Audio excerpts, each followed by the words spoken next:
Today I'm going to talk about players I'm investing in because I think they're undervalued, as well as the current state of the market and a quick investment I made last night that has already made me millions. So let's start off with the current market. R9 is now up to 47-48 million. I didn't think he was going to keep going higher, but he may end up pushing 50, which is insane. So it looks like everybody is still pumping their coins into these great players. Mbappe made his way up to about 57 million coins last night. Now he's back down to 55.5, but he's well on his way to 60 million, which is crazy. Now, to be fair, Mbappe and R9, in my opinion, are the two best strikers in the entire game. Mbappe might be just a little bit better, but their prices are definitely warranted. Mateus, who in my opinion is the best holding midfielder in the entire game, is still hovering around the 30 million coin mark, so he's cooling off a bit. But Maldini is starting to approach 30 million, so people keep buying him. Now, something to keep in mind is that with a lot of these high-rated players, we're not just seeing buying pressure from people wanting to pick up these cards, it's also from people who have a lot of coins and want to rank them up. Because of the rank up system this year, you have to buy multiple copies, so there's going to be a lot more demand, meaning that prices are going to go higher and higher for these big cards. But not only are the big cards going up, so are the high rated golds, because people are just upgrading their teams in general. People are moving more towards the 90 rated squads and further. So we got Vinny Jr. here, we have Allison, and it is important to mention that there are a lot of really cheap, like 80 or 75 rated players that can be ranked up and will work really well for things like head-to-head in manager mode, but when it comes to Versattack, you have to have high-rated players. And we are seeing that a lot of these very specific positions are going up in value, ones that are harder to get, like Roberto Carlos. This card is one of the highest-rated left-backs, so left-back, right-back, CDM, center forward, those different positions that are harder to get in general are seeing a ton of demand. Bellingham and Haaland are increasing in price, and so are the players that play for their teams, and I think they will for the next few days because they're going to have their first round of UCL matches that count towards their future upgrades this Wednesday. So people will probably be banking on the fact they're going to do well. Some people will invest in them hoping that they will get the upgrades in the future. Other people will buy them or invest in them after the matches if they tend to do well. So we could see some price fluctuation there, but it doesn't necessarily mean that they're going to no longer go back down in value, because we have to remember that the upgrades don't come until middle of December. Now, the final thing I want to talk about for the general market is Ruud Gullit. He is seeing insane demand and it's completely warranted. He's by far the best center mid in the entire game. I talked about him in yesterday's video. He can defend, he can attack, he could hold possession, and his positioning is outrageous. He, for some reason, is everywhere on the pitch whenever you need him. I lose possession, he's chasing down an attacker. I get possession, he's making a run towards the box. Like, you can't ask for a better player, so if you have the ability or the opportunity to pick him up, I would definitely do it. But with all that being said, what we're starting to see is a real trend of people investing in players that are good in-game, because people now are grinding out head-to-head and just enjoying the game in general. So with that, there's now an opportunity where I can invest in players that I think are undervalued for the positions that they play. But before that, we have to first understand what positions are now becoming very relevant. And in my opinion, I think a lot of teams are moving to a 4-1-2-1-2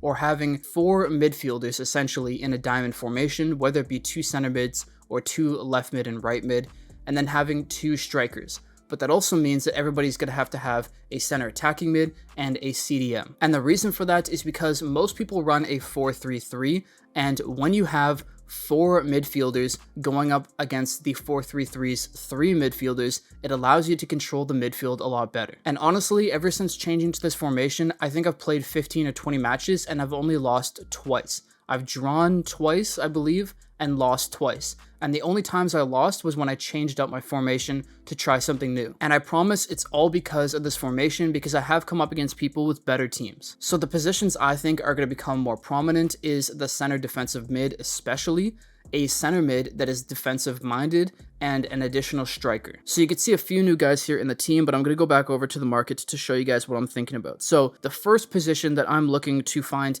undervalued players in is center defensive mid. Now, of course, the best player in this position is Lothar Matthäus, who has outrageous stats and in-game plays incredible. But I looked through everybody, and the players that I thought were undervalued was, first off, Matthäus's original card.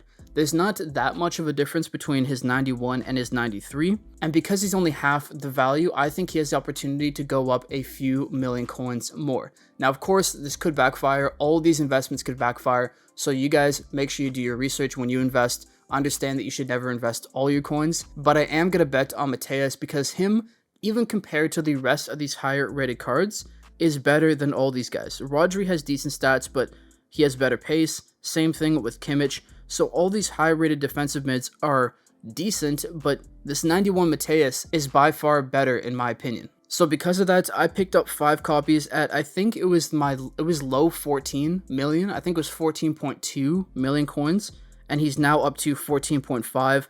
I think he could go to 16, 17, 18 million. That's probably where I'm looking to sell him. But in the long run, I think he's a great player. But because not everybody is able to spend 15 million on one position, I also looked for a cheaper option. And someone that I think people are really sleeping on is Ramirez.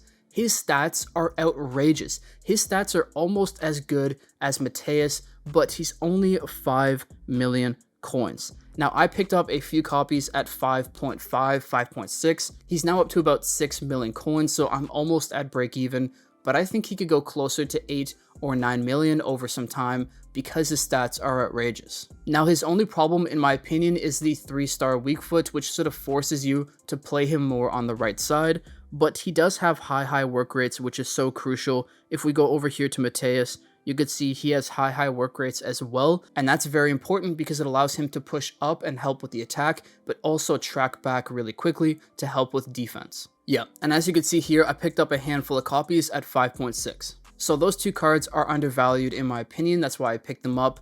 But another card that I'm looking at, and a position more specifically, is a center mid that is more defensive minded, because most people run with straight attacking minded center mids, which isn't that helpful, because then if you have, especially in a 4-3-3, 3 midfielders that are constantly attacking, it leaves a ton of space in front of your defense. So I looked through all these cards and I was looking for someone who would pair up really well with someone like a Gullit, because Gullit is great all around, but he's not that defensive minded, especially since he's high medium. So the player I found that I think is actually fairly undervalued is Vieira. First off, look at the stats: 85 pace, 85 defending, 87 physical.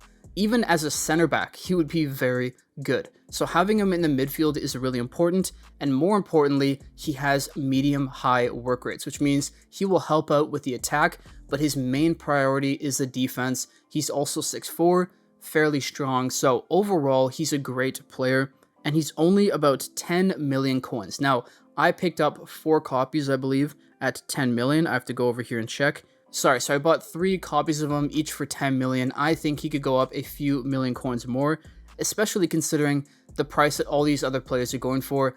If Xavi and Pirlo are at 17, 18 million, even despite the 2 rating difference, I think Vieira should be up there as well. He's going to be a great midfield partnership with Gullit, or with a lot of people's player, Seedorf, because Seedorf is a more attacking-minded midfielder. So that's the 3rd player that I think is undervalued, but now we're going to move over to a different position, and it is center forward. And the reason why I'm looking at center forwards is because when playing manager mode and head-to-head, rating doesn't really matter. What matters is the player's stats, and because you could play players out of position and not to lose any stats from that, I think a lot of people are sleeping on center forwards that could be put in the striker position. Or if people run a 4-3-3 that has a false 9, a center forward, they may use them as well. So I looked at 2 different players here. I think the obvious choice was Eusebio. He goes for 26 million, 27 million coins, and his stats are outrageous.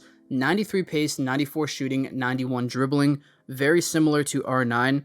And if you look at Pele, it's very similar to Pele. Now, of course, Pele is Pele, so he is like 3-4 times the price of Eusebio. But Eusebio, I think, is really undervalued when compared to an R9 or an Mbappe. Now, the main reason why I picked him up is because he has insane dribbling ability. He is similar to R9 and Mbappe, where they get dribble through a ton of defenders. The only issue with him is that he's 5'9", and he also has fairly low strength at 70. So when I was playing with him, although he felt incredible on the ball and had great shooting, he could easily be pushed off by defenders, whereas Mbappe and R9 are easily able to push off defenders. And he does have a 5-star weak foot, which is very important and helpful. Now, there's one other thing that I noticed about all of my really high rated attackers. The attackers that just have that extra thing about them that makes them really good in game. And I couldn't figure out what it was. I looked at balance. Is it balance? Is it agility? But I think I figured it out. If we go over here to traits, speed, dribbler. Player regularly tries to knock the ball ahead of his opponent and beat him with speed. For some reason, whenever I would get the ball with R9 and his back was facing a defender or he was coming up next to a defender, he is always able to get away from the defender. The exact same thing happened with Mbappe, and I check his traits and he also has speed dribbler. The same thing happened with Puskas. Check his traits and he's also a speed dribbler. So I looked through a bunch of different players, and of course, Eusebio is a speed dribbler. So he is number 4, but number 5 on the list is actually a player that is a little bit lower rated, decently valued, but I think could go up a little bit more. May not though, because he's more of a gamble, and that is Wayne Rooney. Now, if you look at his stats, you'd say, wow, they look really good. But the most impressive stat out of all of them is his physical. 84 physical, and if you go over here to the attributes, 85 strength in particular is so crucial. And although he doesn't have the same agility as someone like an R9 or a Eusebio, he's able to run in a straight line without being bothered that much by defenders like Mbappe. And I think that is so crucial in this game because a lot of defenders can keep up with attackers even though their stats shouldn't allow them to. So to have an attacker that could fend off defenders physically is so crucial. So I picked up these guys because Eusebio reminded me the most of R9, just a bit weaker, and Rooney reminds me a lot of Mbappe. And that's why I picked up 2 copies of Eusebio for just over 26 million, and I picked up Rooney for I think it was 12 million. So these are my main 5 undervalued investments. I think they can go up further in the future. This doesn't take into account that a market crash could be coming. If we do have a market crash and all players go down, then I'm screwed. But it is what it is. I believe these players will go up in the long run. So those are my 5 main investments that I'm trying out right now. I'm diversifying a little bit more and I'm just seeing what I could do here and there with my coins. But I did make one very quick flip last night. Now I haven't actually finished off the flip because I wanted to show you guys live. But if you go over to exchanges, we had Gavi that came out. Now what's funny is that I was actually anticipating that he would come out. Last Friday we had Walker, and this Friday I thought we're either going to get a Barcelona or a La Liga player rather, or a Serie A player. And I was really contemplating investing a bunch of coins into low-rated La Liga players for the exchange, and I didn't, but it is what it is. So as you can see here, you need an 82 plus rated overall midfielder, and most importantly, an 80 plus rated La Liga player. Now, I didn't go for the 82 plus rated midfielder when this came out because there's way more of them on the market. 80 plus rated overall La Liga player is the one that I targeted, so I went out on the market and bought up 50 copies of a 80 plus rated La Liga player, and so far it is paying out dividends. The player I ended up choosing was Pablo Barrios. So I bought 50 copies at 205,000 coins, and he's now up to 280. So what I'm thinking of doing is selling off half of my copies at 280 and maybe see if you could go up to 300,000 coins. And that way I should be making about 2 million, maybe closer to 3 million coins profit when it's all said and done. And this is something you guys could do as well. When the exchanges come out at reset, just go in, check who's needed for the exchange, buy them up, and see what you could do with it. So I bought all these copies at 205, and right now I'll sell off a couple copies here at 280 just to see how much I'm making. Now let's filter really quickly for 80 so that we're not sitting here for forever trying to sort through. We'll sell off another copy. So actually his demand keeps going up for him at 280. So what I think I'm going to do is just sell off a few copies. Yeah, I'm going to leave it at that actually. I'm going to wait and see how he does. I think he could probably go up to maybe 300,000. If he goes past that, that's absolutely insane. But to make this much coins for such a simple flip is very good to see. So 252,000, I spent 204. So I'm making almost 50K per card here. So that was a quick 150,000 coins in profit. When you get the opportunity to do it, I highly suggest taking advantage of it when the next player comes out, which might be this Monday or might be next Friday, because it seems like they're releasing these 87 rated players on Fridays. I'm definitely going to do the exact same thing, except I'm going to double down and invest way more into it. This time I only went with 50 copies because I thought you never know if it's going to work out. I'm a bit scarred from my Oyarzabal experience, to be completely honest, but it ended up working out. I'm glad it did, and I'm going to try to make more coins off of it in the future. Anyways, that's all for today's video. I hope you guys enjoyed. If you did, push up a like. If you're new, subscribe. I'll see you in the next one. Peace.